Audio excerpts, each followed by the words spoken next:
Good morning, everybody. I hope this week finds you in good health and good spirits. Thank you for joining us today for episode number 8 of OP Radio. I'm going to allow our guests to introduce themselves in just a minute, but first, I want to introduce a co host and colleague of mine from OP Labs, the Prince of Protocols, the DeFi Degeneral. Smit, would you like to say hello to the people? Yeah, thanks for that intro, Mac. I love talking to the Beethoven team and super excited to be here and have a casual conversation with the Beats team.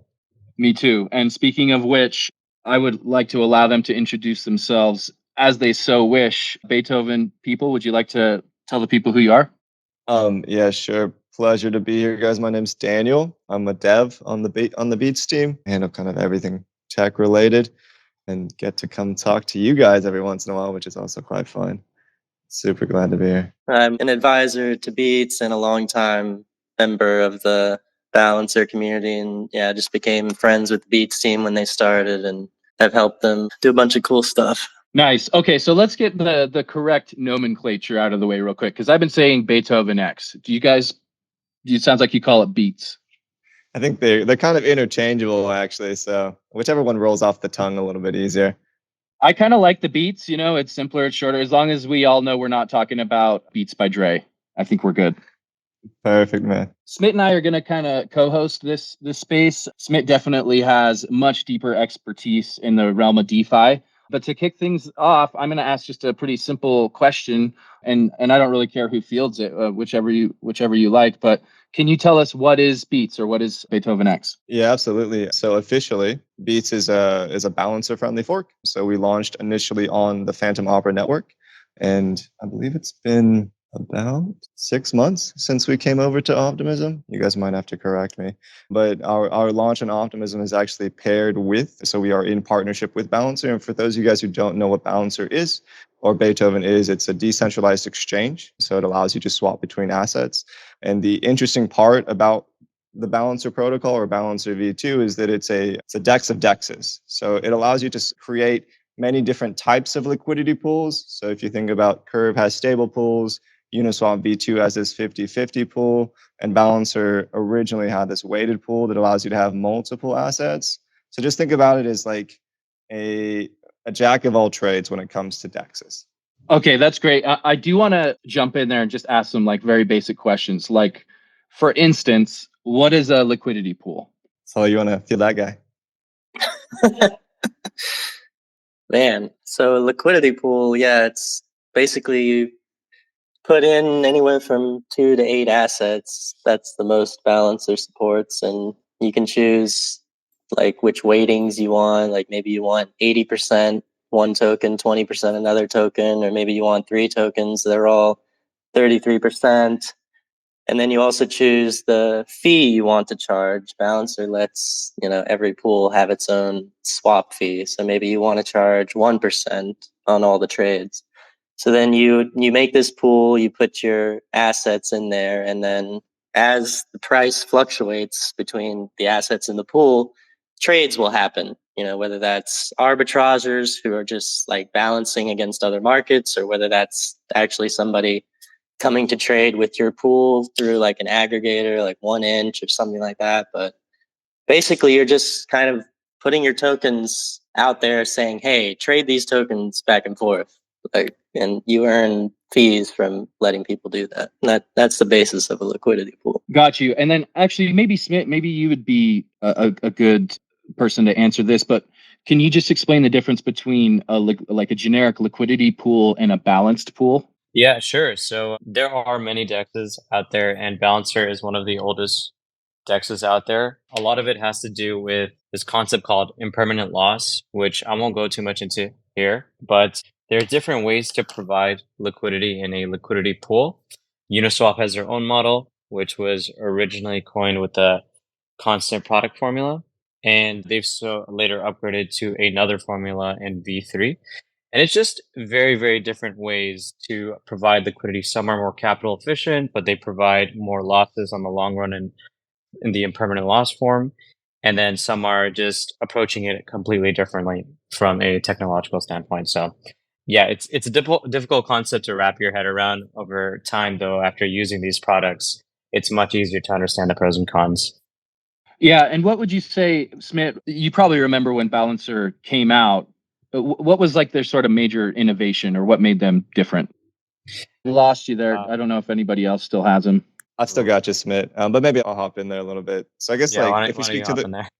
yeah, we speak to the origin story of Balancer V1. So Fernando speaks to this idea that he had many different assets and wanted to actually provide them all into a liquidity pool and wanted to be able to provide not just a 50-50, so always having the exact same ratio of each asset on both sides, but would have had kind of a desire to have desired exposure. So maybe he wanted 20% exposure to DAI and then 15% to Maker, and then you had Wrap BTC at 50%, something like this.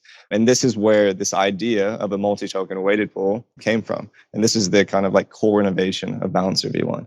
Yeah, I think that was a really encompassing explanation of Balancer and the idea that was originally formed. I wanted to understand a bit more about the relationship with Balancer Labs and Beethoven. So walk me through what the Beats Balancer relationship is, and how do you think it redefines the original like forking of products type of a flow with teams? Yeah, that's a great question, Smith. So, I mean, I think it really speaks to the beauty of this space, actually, of DeFi. I mean, we started with an idea, the Beats team or the Beethoven X team.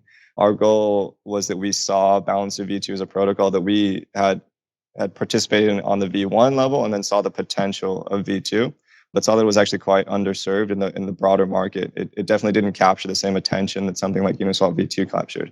And so we came to the idea that we could maybe try to provide another layer. So we are Web 2 by nature, our team is, and trying to leverage a lot of our kind of strengths to build something, a strong brand, a strong presence, leveraging incredibly strong technology in Balancer V2.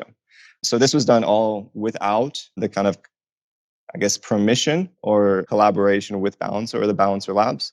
And shortly after we launched an initial version, Fernando actually reached out to us and kind of opened the door. He said that he was really excited about us being on Phantom, us launching on Phantom. There was no negativity from him, and really just interested to hear more about what we had plans, what our goals were, what our ideas were. And from that, this really beautiful relationship started to form, where instead of us being at odds because we essentially forked a piece of technology, we actually started to collaborate together and build together. And something that I kind of like to kind of compare it to is if you were to imagine that if Uniswap and SushiSwap had actually worked together instead of constantly bickering and constantly arguing, even to today, imagine how much further the space could actually be. And I think that is maybe slightly kind of like represented in the relationship that we've been able to form with Balancer Labs and the Balancer DAO together. 100%. I wanted to even add that forks and everything acting in positive some ways are extremely beneficial to the space. When we take a look at SushiSwap and you take a look at Balancer, we're trying to push the bounds of open source software. And this is the best way to do so. It doesn't have to be in a competitive way, but in both ways, they do push the bounds and innovation of open source software. So I really like that you guys behave in a positive some way with the Balancer team. Really cool, guys. Cool. I wanted to ask a bit more about what would you consider, or like how do you see the space of like friendly forks going forward? We do see this happen at Optimism as well. We're probably the most widely forked code base when it comes to rollups and optimistic rollups. But do you see this space growing more for innovation purposes, just building a stronger product overall? And where do you think you see it bleeding into most in the space? I can try. Yeah. All right. I wasn't sure. You might have a better opinion on this than me, but a lot of the forks that we've seen over the last couple of years, like particular, Uni V2 forks on your flavor of the month blockchain during the bull market, like I think those are going to be on the struggle bus for a long time. And like the value add of all those is like questionable, I would say. I mean, there's like a few that have done some interesting things, but on a whole, I think it was more of just, a race for territory, like a race for money while the money times were good. But beyond that, Like I fully believe open source software and like forks, like forking Optimism and making a roll up based on that, like that can only lead to good things. New like innovations being discovered by people working off of the same code base. Like, that's how we move Web3, DeFi, all this stuff forward. So it's a great thing as long as it's done like for the right reasons, I think. And during the bull market, incentives get misaligned and things happen for the wrong reasons. But yeah, we're in a better place now. Things have cooled down. People can get back to building, and I think you could definitely see some very cool forks that are starting like around this time, maybe a year from now. Yeah, Very well I just said. want to add on to that because I think it's super important. And this was sort of a mental shift I had to make because I hadn't been working in the open source software space previously. But after talking with people in this space, and I basically asked them, why open source? What's so great about it? And you think about you're able to just grow and innovate so much faster because you're able to just crowdsource all these ideas and stand on the shoulders of giants. And so rather than being siloed and you're working on your own solutions or innovations, I mean, you can really open it up to virtually anybody. So at OP Labs and Optimism, we really this open source philosophy is really central to our ethos. And I think it really, it speaks to the beauty of the space, really, that it's actually, you guys are building this very powerful brand, and the technology is just part of that. And without everything together, Optimism is a sum of all of its parts. So someone just taking the code and trying to necessarily just roll up another network is not going to be successful without everything together. And I think that's really, it's an interesting dilemma, but also a very special kind of, I mean, coming from the Web 2, similar to you, Mac, is that code was always private. It was always kept very secret. And to shift this mindset into everything is public, everything is open, you're building in the open, anybody can take anything that you're doing. It's actually quite freeing as well, too. And an experience that I've come to really relish. Absolutely. One of our core values here is give to get. And so it's paradoxically, I think, and this is true in development, but also just in life, paradoxically, sort of the more you give without any expectation in return, the more you're likely to receive. 100%. And I also wanted to add that having your code created in the open, one, allows so many devs to look at it, so you can only gain more developer eyes on it. And it also allow you to write cleaner code, right? So no one thinks about the quality of their code as much when it's private, but when it's public, yeah, you definitely think about it a lot more. So I love that a lot. I wanted to ask a bit more on why you guys chose to build on Optimism. You guys were originally on the Phantom ecosystem, so I want to hear about your experience on Optimism and why you guys decided to build here. Yeah, the whole idea for this partnership and collaboration kind of started with me, I guess, and it was largely spurred on by like recognizing there were a lot of kind of the OG DeFi protocols that were getting super interested in Optimism. The hype was building, and I looked at what Beethoven was able to do on Phantom, like really execute Balancer's technology, like apply it to a whole bunch of new use cases, like tons of different boosted pools. And like if we could let them loose on a new playground, like one where they have access to maybe higher quality protocols, different types of protocols on Optimism, that gives them like a whole new opportunity to showcase what they can do to a much wider audience, like showcase the power of Balancer and why like it makes such a great decentralized exchange. So that was the real motivation, just like getting in, when we were still like kind of early, and recognizing that there was a lot of activity building up, a lot of hype, a lot of other protocols coming that we can plug into and like, build on top of these, different Legos and stuff. And that's what Bouncer is really great at. So that was the whole motivation. Yeah, absolutely. Silica really kind of like set the groundwork for this collaboration, and it allowed us to actually build out the relationship even further because previously we were an official friendly fork on Phantom, but on Optimism we're actually in partnership. And I think that is it actually it again speaks to the kind of like the openness of the Balancer DAO and the Balancer Labs team, and speaks to the collaborative nature of the entire space.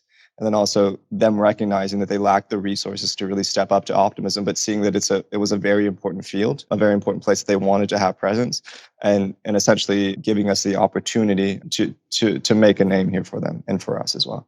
Awesome. Well said. I also wanted to just add that after speaking to many, many teams about Balancer, about Beethoven, it does seem like everybody is embracing the idea of like the balancer friendly fork and how you guys are pretty much aligned completely on the incentives end and building out the product. I wanted to just say like that was a really well done job. Sweet. So I wanted to ask a bit about the technical innovation. So you guys are building on top of Balancer. You guys have devs built off her as well. I wanted to understand more on what you guys think is possible with the Balancer tech and how you guys are looking at it. Yeah, absolutely. I think the best showcase that we have of where we're working is on boosted pools. So boosted pools, they came out initially about a year ago, and we're on the second iteration of them. There's kind of some learnings that were taken, also some learnings that we had on Phantom that we were able to contribute to the evolution of the V1, and they are very interesting kind of take on what a liquidity pool can be. So in most liquidity pools, the idea is that you want very deep liquidity to ensure that you have low slippage on a trade. So you can make a very large trade without incurring a lot of slippage. So essentially getting the appropriate price, regardless of the size of your trade. And what that means is that a lot of the liquidity inside of the pool is actually quite idle. It's not being used for most trades. It's really only facilitating very large trades. Does the full breadth of the liquidity get used?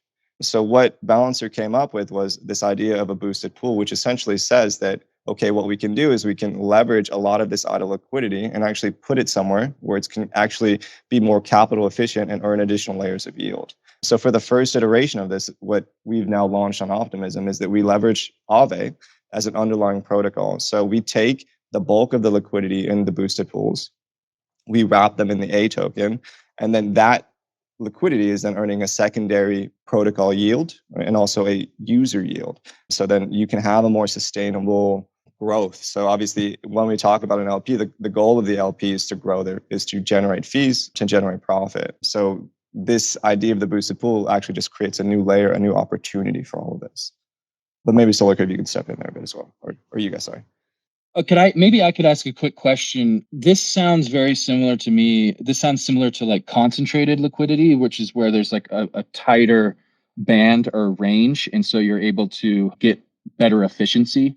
But it seems to me that it is different. Could someone maybe explain like the difference between boosted pools and concentrated liquidity? Yeah, of course. So the using a boosted pool doesn't change the underlying curve that we're using. So it's still, either constant product for weighted pools or curves, stable swap math for stable pools. But so there's two choices when you look at capital efficiency, right? Like you can either go the concentrated liquidity route, where you just, instead of doing, full range 0 to infinity, you pick a much smaller range, and then you can take the rest of your money and go do something else. That's Uni V3 capital efficiency. But boosted pools take a different approach. Like we'll still have, you'll still put all your money into the pool, and the range is still 0 to infinity, just like it always was. But we'll take, say, like 80 to 90% of the tokens and go send them to earn additional yield somewhere else. So maybe that's depositing them on Aave, or maybe Yearn, or whatever flavor of yield source might be available. And so in that way, that's kind of our answer to the capital efficiency problem.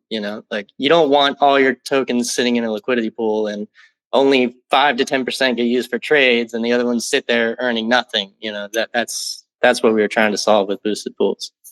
Awesome. Yeah, the capital efficiency problem and the optimizations that come out of it as time goes on are so interesting. So I do like the boosted pools approach. Just a quick question on, do you run into any problems if an entity wanted to maybe swap an amount that is being sent away for yield or anything like that? How does the actual like functionality work with like players that want to swap more than the 10% that's available in the pool? Yeah, so I guess that is one of the technical limitations, is that the amount that can be swapped is what is unwrapped in the pool. So if we're talking about, say, a DAI to USDC swap, and there's maybe a million TVL of each token, but only 200,000 is unwrapped, then the pool can actually only facilitate the 200,000, but can recall the rest of it at any moment. So in the necessity of there needing large pools or a large swap, it can be done. But the goal is obviously to have deep enough liquidity to facilitate the 90%, I guess, if that speaks to the answer or to the question. 100%. Yeah, thanks for going through that. I wanted to dive a bit deeper into the collaboration aspect. You're talking about it a little bit here, subliminally, but your product synergizes extremely well with products on the Beethoven X ecosystem that you've created. So, what would you say the Beethoven X ecosystem is? What products are involved, and how do they work with each other today to create what you guys have built today? That's a great question, man. I think one of the kind of like biggest maybe pushes that we've done outside of really trying to lean into boosted pools and try to work with as many partners as we can and really kind of showcase the potential there, whether it be weighted boosted pools or stable boosted pools in many different flavors, which will be coming more to Optimism. The other direction that we have is because we have this Web2 background, the very hard part about Balancer V2 and the technology is that it's very robust, which means it also can be quite slow.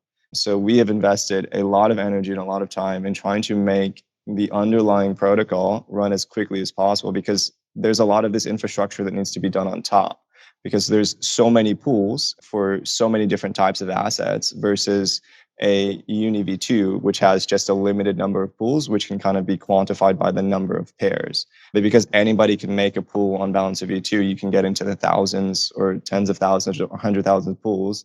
And this indexing process actually gets quite slow.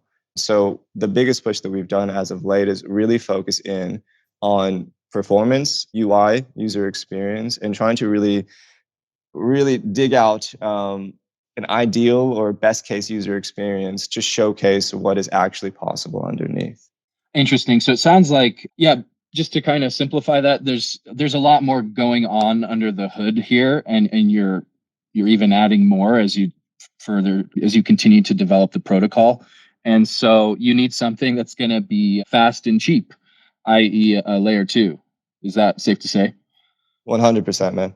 So you guys came with an interesting, different community from the Phantom ecosystem. I wanted to hear more about the type of community that you guys have built and the culture that you guys are fostering. Walk me through what your guys' methodology and how you guys look at the community aspect is. How do you guys think about that? I guess like from the perspective of Beethoven or from Beats is that we are community oriented and community first. I think that they enable us to kind of participate in the space and we try our very best to give back in any way that we can. But I guess maybe to speak more to what that means is that on the fringe side of things is we have something called the Lotus Room. And what we do is we offer twice weekly breath work sessions. So we have a trained breath work facilitator. And essentially in these times of strife, in the times of stress that we've all experienced, it's actually really nice to just sit down, have someone guide you through an hour of just breathing and kind of disconnecting from all of the madness that's happening and really just recenter on maybe what's important to you and also like who you are. And I think that this kind of like speaks to a little bit of what we're trying to foster from the community perspective is that we are highly engaged with the participants of our DAO and of the community as a whole to really focus on what they need, because I think that the value add that we have available to us the most is to be user focused actually, because Balancer protocol is much more DAO focused, whereas we come in much more from the user to user interactions and try to really speak to that and be that to the core. And I guess for Solar Curve, since you have a bit of experience on the balancer end and the Beethoven end as well, how would you think about the two communities merging with balancer and Beethoven? Are they very natural and seamless integration, or do they have two very different personalities? How would you classify that? Yeah, I think Beethoven definitely has their own unique flavor, and you know, generally the community for us on Optimism is centered around Beethoven X, less so around Balancer. But I also wanted to shout out, like in terms of the Beethoven X ecosystem, like I think Optimism has been very, very fortunate in that you guys have kind of attracted the best and brightest over from Phantom with us. So like the Byte Masons guys are like really, really smart, really, really good. We work very closely with them on the boosted pools that we got off the ground on Optimism. And also the Terra guys, Tigress of Gaul, he's really, really good too. And we got some stuff planned with them. Beefy as well, we're working on some boosted pools. So I think Optimism has really, really benefited from kind of this brain drain, at least from Phantom. And we were kind of like the first movers there to facilitate that, and everyone else, saw that it was a really, really smart thing to do, and they followed us. Awesome. Yeah, Dan, just to give a quick recap on what Solar Curve was mentioning, he was talking a bit about the two different communities between Balancer and Beethoven, and he wanted to give a couple of shout outs with the teams that you guys have been working with to create the products that you have today. So very well done. We love the collaboration with teams and the collaboration with communities, and it seems to be going really well. I wanted to ask a bit more about concepts around sustainability, how you guys think about it. So how are you guys thinking about being around for the long haul and building for the long term rather than the quick play that we kind of talked about with these other forks that are maybe not as positive some and are not innovating with communities and the product? Yeah, maybe I'll let Solar Curve speak to that first. All right, yeah, I mean, I can speak to it from my angle, and Daniel probably has a different angle, but I think, like, for example, our proposal to Optimism for our grant from the governance fund was like predicated on the idea of sustainability and not on the idea of let's print a bunch of tokens in a short amount of time and then like hope for the best after it stops.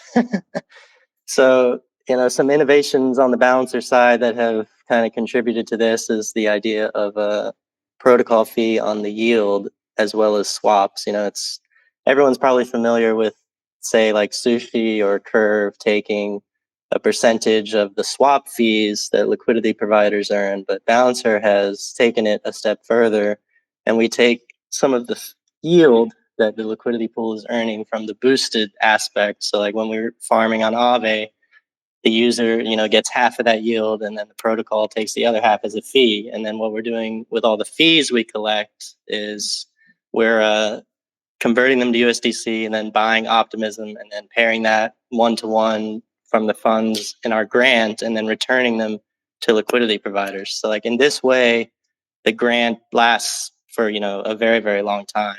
And it's kind of like a sustainable drop off. Like when the grant disappears, it won't be so noticeable. Like the pools will be at a point where they can be mostly self-sustaining, and like those incentives won't be coming from like a printer that has an expiration date, but from the yield that's being generated from the trades that are happening, the fees generated from that as well.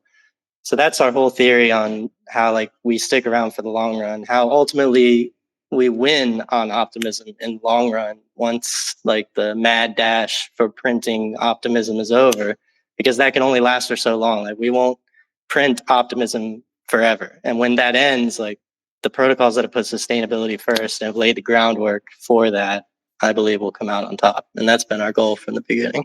100% agree. When we take a look at internally the types of products that we want to continually bootstrap and help grow over the long term, it's the ones that can really find product market fit and test out that thesis. So yeah, the sustainability roadmap and making sure that you guys can kick off your own flywheel, super important long term, especially with the governing community at Optimism and the Optimism Collective. So I'm glad that you guys have an amazing plan, and we're seeing some of that roll out today. And time will show the innovation that you guys are building over time. So you touched on sustainability from like the fees perspective, and you guys are working on the boosted pools and this whole interest bearing future perspective as well.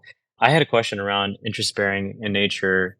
Why do you think it wasn't something that was picked up earlier on and we're only seeing it get traction today? It seems like a concept that should be very, very like obvious in retrospect that we should be going towards that future for sustainability and just more protocol revenues. Why do you think that's picking up today versus before? I think a huge catalyst is kind of the rise of staked ETH, like particularly, I guess, RE, Rocket Pool ETH, and Lido's Wrap Staked ETH are maybe the two big ones. But like as we got closer to ETH2 and then it launched, and then you got the capability to, provide liquidity in terms of wrap staked ETH instead of just wrapped ETH, like that was, that's the beginning of it. And what Balancer is doing is just the logical next step. Like, why would you want to provide liquidity with wrapped ETH when you can use wrapped staked ETH and you get exposure to the staking yield of Ethereum? Like that's just free money basically that you're wasting by not using it. I think as we return to like a more positive market, people are more focused on Ethereum as a yield bearing asset from the staking yield, then like the light bulb's going to turn on. Like people are going to realize wrap staked ETH needs to be the unit of account in DeFi, not wrapped ETH. And so I think you're going to see a more and more of a migration start to happen there. And then, yeah, I mean, following on with that, why would you just put USDC in a liquidity pool when you could put like an Aave boosted USDC or something like that? Like that's just free money that you're leaving on the table. Like these concepts are still very new. Like there's still a lot of education that's got to happen. We got to get them in front of people. And so, yeah, that's a process, but we're starting it. And yeah, to maybe like follow on to that, I think one of the things that the kind of innovations of Balancer is allowed is that, I mean, the truth is that people want to trade USDC in wrapped ETH oftentimes, or DAI. They don't actually want to trade the YV DAI or the A DAI. So there has been, I think, attempts to put those into liquidity pools, but have not really gained that much traction. And the innovation of the boosted pool, which allows you to then say, we understand that those are the assets that need to be traded.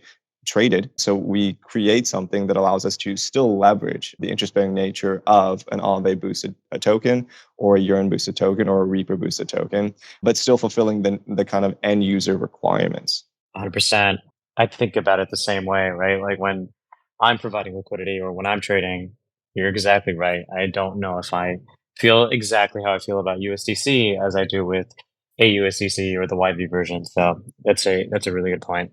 Great. I think the last question that I just wanted to ask was understanding a bit about where your efforts will be going forward. When we think about sustainability and the roadmap that you guys have coming ahead, are you guys thinking strong partnerships and those kind of things, or newer primitives? How do you guys think about the roadmap and where your focus will mainly be? I think that we're in a very kind of unique and very cool position. So we are working very hard with additional boosted pool partners on Optimism. So like Solar Curve said, Beefy, Yearn, and I think there's a few other that we have in the pipeline. We just launched one with Overnight as well too, which is actually quite a cool one.